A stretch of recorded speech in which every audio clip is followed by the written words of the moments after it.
অ্যাকুরিয়ামের মধ্যে মিষ্টি আলু লাগিয়ে এখন মহাবিপদে। তো যাই হোক, আসসালামু আলাইকুম গাইস, কেমন আছেন সবাই?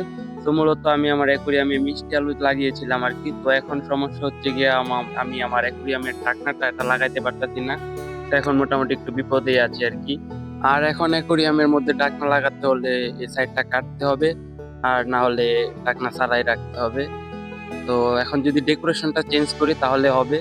তো দেখতেই পাচ্ছেন মোটামুটি একটি ডেকোরেশনে নিয়ে আসছি। আলহামদুলিল্লাহ এখন একটু ভালো লাগতেছে, তবে একটু খালি খালি লাগতেছিল আর কি। তো আর লাইটটা এখন আমরা এখানে মূলত এই যে জবা গাছের যে কাটিং আছে সেগুলা এখানে দিয়ে দিয়েছি। তো দেখতেই পাচ্ছেন এটা কিন্তু পানির মধ্যে দেওয়া, অনেকদিন ধরে আসছিল আর কি। তো এটা এখানে নিয়ে আসলাম। আর এই যে আমার বিড়ালটা, ডোরা ওর নাম। তো ওকে এখানে বসিয়ে দিলাম। ও শুধু নিচে নামতে চাইতেছিল, তারপরও একটু খালি খালি রাখতেছিল। তো এখানে দেখতেই পাচ্ছেন আমি একটা জারের মধ্যে এখানে আরো একটা মানে ফাইটার ফিশ এখানে রেখে দিয়েছি।